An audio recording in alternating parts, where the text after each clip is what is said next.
En las últimas horas, el Instituto Cuesta Duarte del PIT-CNT presentó el informe Los salarios sumergidos en 2024 y señala que en el año que terminó el 31 de diciembre pasado, disminuyó la proporción de trabajadores con ingresos laborales sumergidos respecto al año anterior, pero aún sigue siendo superior a los niveles de 2019. 500.000 de ocupados percibe ingresos por su trabajo por debajo de los 25.000 pesos líquidos al mes. Esto se da en una economía que, más allá de su lento crecimiento, hoy es más rica que hace 5 años atrás. Los bajos ingresos por el trabajo son un flagelo de larga data, dice el informe, en el que se debe atender de manera prioritaria en pos de mejorar la calidad del empleo y por su vínculo con otras problemáticas sociales como la pobreza y la vulnerabilidad. Estamos en comunicación ahora con Alejandra Pico, directora del Instituto Cuesta Duarte del PIT-CNT. Alejandra, buenos días. Buenos días, ¿cómo están? Muy bien, gracias por atendernos. Gracias a ustedes. Alejandra, por la comunicación. ¿Cómo evalúas entonces la evolución del año 2024 en materia salarial? Bueno, en 2024, antes de que elaboráramos este informe, lo que se veía es que era un año donde había aumentado el empleo y también había aumentado en la comparación con el año anterior, y por primera vez en la administración anterior, en términos anuales, había aumentado el salario promedio en términos reales. Y bueno, en realidad lo que vemos en este informe es que pese a ese incremento que se dio en el último año de la administración anterior del salario real, que hizo que en ese último año el salario real se ubicara por encima de los niveles de 2019, de cualquier manera, cuando miramos los niveles salariales, lo que ganan las personas, vemos que hay un mayor porcentaje de trabajadores en el año 2024 que en 2019 con ingresos laborales sumergidos, que hubo una mejora, sí, entre 2023 y 2024, pero esa mejora no permitió todavía revertir el empeoramiento que se había dado en los años previos, y eso hace que estemos peor en 2024 que en 2019 en términos de la cantidad o el porcentaje, mejor dicho, de trabajadores con ingresos laborales sumergidos.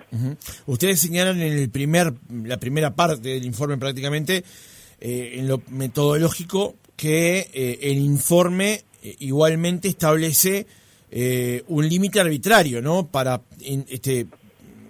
generar las comparaciones, digamos. Sí, sí es cierto, es un límite que, si bien es arbitrario o subjetivo en el sentido de que no es como la línea de pobreza que se sostiene en el armado de una canasta alimentaria, no alimentaria, y a partir del valor de esa canasta y por lo tanto de quienes pueden o no acceder a esa canasta es que se define la línea de pobreza. En el caso nuestro, nosotros tomamos los 25.000 pesos líquidos mensuales como un ingreso, un salario que nos parece que por debajo de eso es insuficiente, o la persona que percibe esos ingresos se encuentra sumergida en términos de justamente de ingresos laborales en relación a lo que es el costo de vida de nuestro país. Es un número que es arbitrario en ese sentido, sí, es subjetivo, pero que nosotros lo venimos manteniendo ya desde hace varios informes por un tema de comparabilidad, es decir, dejamos fijos el poder de compra, lo vamos actualizando por precios, pero dejamos fijo desde hace unos años el poder de compra de esos 25.000 pesos para poder comparar en el tiempo lo que va pasando. Alejandra, el cuadro número 1 del informe plantea la franja justamente de salarios y también plantea el porcentaje de personas ocupadas. En Uruguay, al 31 de diciembre del año pasado, 153.000 personas ganaban menos de 15.000 pesos. ¿Es así? Sí, esos 15.000 pesos tenemos que tener siempre presente que son 15.000 pesos líquidos, es decir, las personas que están registradas a la Seguridad Social perciben aproximadamente un 20% por encima de sus ingresos líquidos, lo que es su ingreso nominal, y ese porcentaje es el que se aporta justamente a los institutos de seguridad social. Nosotros acá estamos mirando los ingresos líquidos, por lo tanto el ingreso nominal que percibe la persona es algo superior, aproximadamente un 20% superior, o en términos medios sí, y además estamos mirándolo como para una jornada de 40 horas semanales. ¿Está bien? Entonces esos 15.000 pesos hechas, todas esas aclaraciones, se corresponden aproximadamente con un salario mínimo nacional, que es un salario que es nominal y que además está pensada para una jornada horaria más extensa. Entonces, por ahí más o menos viene la idea de los 15.000 y, como decía, los 25.000 es como esa frontera que venimos registrando en términos de precio, en términos constantes de poder de compra desde hace un tiempo, y bueno, y es a partir de esas dos primeras franjas, hasta 15.000 y de 15 a 25.000, son lo que consideramos salarios sumergidos. Claro, estamos hablando entonces de que unas 503.000 personas en Uruguay ganan menos de 25.000 pesos. Ganan menos de 25.000 pesos en la mano, así es, por una jornada de 40 horas de trabajo semanales. Son 153.000 personas que ganan menos de 15.000 pesos y 350.000 que ganan menos de 25.000 pesos, lo que redondea justamente ese universo de 503.000, que son el 30% de la fuerza laboral del país, digamos, ¿no? Exactamente, el 30% de los ocupados estaría percibiendo ingresos laborales sumergidos. Cuando miramos la cantidad de asalariados o trabajadores en relación de dependencia, es decir, sacamos del universo a los trabajadores por cuenta propia y a otras formas o categorías de empleo no dependientes, bueno, el porcentaje es algo más bajo y encontramos que el 25% de los asalariados, 1 de cada 4 aproximadamente, percibe ingresos laborales sumergidos. Y cuando luego cortamos solamente para los trabajadores asalariados formales, de vuelta el porcentaje de trabajadores, es decir, quienes aportan la seguridad social, el porcentaje de trabajadores con salarios sumergidos baja todavía un poquito más. Alejandra, en el cuadro número 2 ustedes plantearon justamente cómo ha sido la evolución de esto, en las comparaciones entre 2019, 2023 y 2024. ¿Cómo se la describís al oyente? Bueno, cuando nos paramos y miramos 2023 y lo comparamos con 2019, recogemos justamente el empeoramiento que se había dado en los años del medio en términos de salario y también en términos de calidad del empleo. Entonces lo que vemos es un incremento importante del porcentaje de trabajadores que en 2023 percibían salarios sumergidos respecto a 2019. Y en 2024 vemos una mejora respecto al año anterior, a 2023, pero podríamos decir que todavía nos encontramos a medio camino, ¿sí?, entre los datos esos de 2019 y 2023. En definitiva, lo que estamos viendo es que, o lo que podría estar explicando esto, que son varios factores y nosotros estamos empezando a mirar, es que el incremento que se dio en el salario real entre 2023 y 2024, que fue de algo más del 2% en términos medios, seguramente no llegó a todos los trabajadores por igual. Y en la administración anterior fueron los trabajadores de ingresos laborales más sumergidos o más bajos quienes tuvieron una mayor caída salarial y una más lenta recuperación. Eso hizo que el incremento de trabajadores con esos salarios o con salarios bajos fuera más alto. A esto contribuye también la generación o el crecimiento de puestos de trabajo con salarios bajos en mayor proporción o en la medida en que disminuyen en términos relativos las ocupaciones con salarios más altos. Entonces, ese empeoramiento del mercado laboral, porque lo que estamos viendo es que en 2024 tenemos un mercado de trabajo peor que el que teníamos en 2019 desde el punto de vista de los ingresos por el trabajo. ¿Por qué? Porque tenemos un mayor porcentaje. Es más gente trabajando, es más gente trabajando, pero ganando menos, Alejandra. ¿Lo podemos sintetizar de esa manera? Sí, no sabemos exactamente si son las mismas personas, pero lo que sí podemos decir es que tenemos más personas que, trabajando la misma cantidad de horas, perciben un mayor porcentaje que perciben salarios sumergidos o en ese nivel que nosotros fijamos, arbitrario, pero que está constante en términos de poder de compra, y bueno, y eso está mostrando un empeoramiento del mercado de trabajo. Tú al pasar allí hablabas de la calidad del empleo. ¿Qué factores utilizás para determinar la calidad del empleo justamente? Bueno, la calidad del empleo se puede mirar por distintas aristas. Las que releva el Instituto Nacional de Estadística de manera oficial son la precariedad laboral o el no registro de la seguridad social, es decir, los trabajadores que estando ocupados no realizan aportes a la seguridad social, no tienen ninguno de los beneficios que brinda la seguridad social al empleo, ni tampoco lo van a tener en el futuro, como por ejemplo la jubilación. Esa es una clara arista de la calidad del empleo. Otra es el subempleo, el no poder trabajar más horas, porque bueno, el trabajo en el que uno está ubicado no se lo permite, y no poder trabajar una jornada completa, aun cuando uno está disponible y puede trabajar esa jornada. Ese es otro problema de empleo que además se vincula con ingresos más bajos, porque si uno trabaja menos horas que la jornada total, va a tener ingresos más bajos. Y otra arista de la calidad del empleo, o de falta de calidad del empleo, que nosotros venimos relevando desde hace tiempo, no la releva oficialmente el Instituto Nacional de Estadística, pero nosotros venimos poniendo énfasis, son los bajos ingresos por el trabajo, y que reflejamos, por ejemplo, en este informe. Alejandra, con respecto al tema de la división por género, siempre hablando de las personas que ganan hasta 25.000 pesos, ¿qué se advierte en el informe? Y bueno, lo que vemos es que las mujeres, entre otros, las mujeres, los jóvenes y el interior del país son como tres características, ya sea sociodemográficas o de las personas, que hacen que en general perciban ingresos laborales más bajos. Y esto es justamente la percepción de ingresos por el trabajo, es como otra cara de los problemas de empleo que enfrentan las personas, los jóvenes y las mujeres.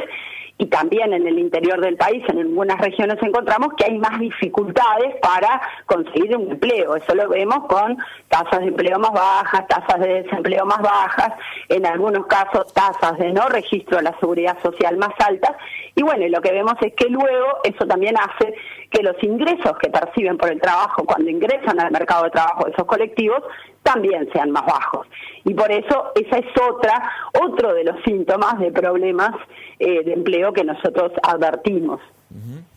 Alejandra, en el cuadro número 9, el informe presenta cuáles son los rubros de actividad en los que se dividen, digamos, estas personas que obtienen como salario al final del mes un ingreso por debajo de los 25.000 pesos.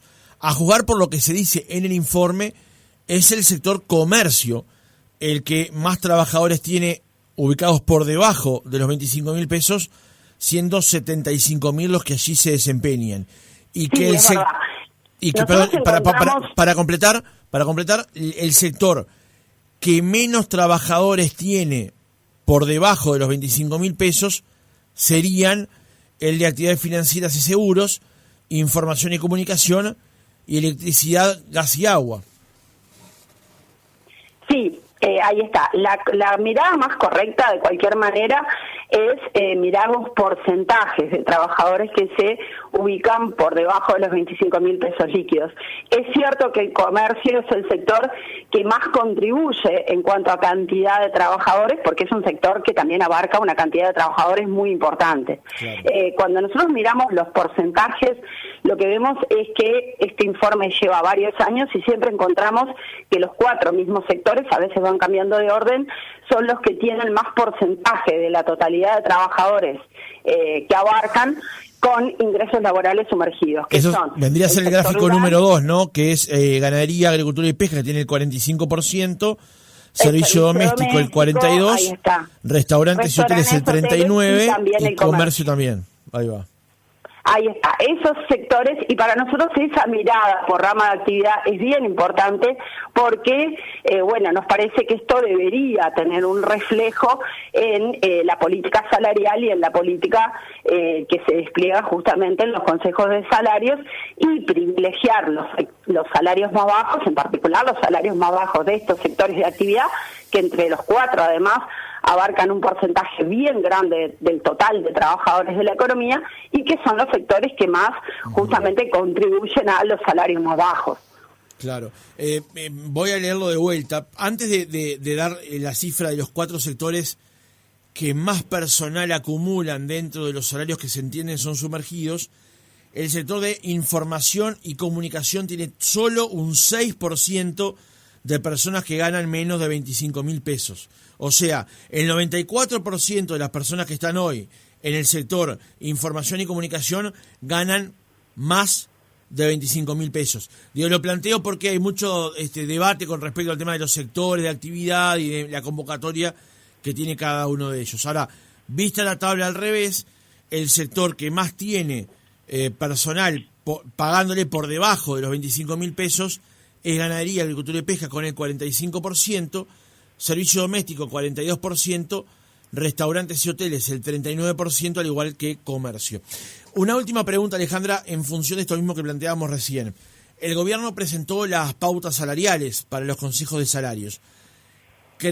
¿Cómo advertís esas pautas en relación a este informe que presentó Cuesta Duarte la semana pasada? Bueno, yo creo que los lineamientos del Poder Ejecutivo intentan poner el foco en los salarios más bajos a partir de ajustes salariales que son más altos que para el resto de los trabajadores. En concreto, en el caso de la negociación colectiva en el sector privado, la primera franja salarial con salarios nominales por una jornada de 48 horas, cuando lo llevamos a los mismos valores que nuestro informe, son bastante comparables, esos 25.000 pesos líquidos por 40 horas, que con los 38.950 nominales y por 40 horas. Bueno, esa primera franja tiene ajustes un poquito superiores a las restantes. Pero lo que nosotros decimos es que esos ajustes en primer término no están garantizados, ese crecimiento de salario no está garantizado porque va a depender en última instancia de lo que suceda con la trayectoria de la inflación, pero además, aun cuando la trayectoria de la inflación fuera la más favorable, la que espera el Poder Ejecutivo, esos incrementos son muy bajos y tomaría muchos años que un trabajador con ingresos laborales sumergidos deje de serlo con esa propuesta del Poder Ejecutivo, ¿sí? Estamos hablando, en el mejor de los casos, para los trabajadores con los salarios más bajos, incrementos del orden del 4% en 2 años, es decir, a un crecimiento de 2% anual de esos salarios. Les va a tomar mucho tiempo superar esos niveles de salarios sumergidos. Por eso abocamos por una política salarial más aguda, más fuerte y con incrementos salariales más elevados para que esos ingresos laborales dejen de ser sumergidos más rápidamente.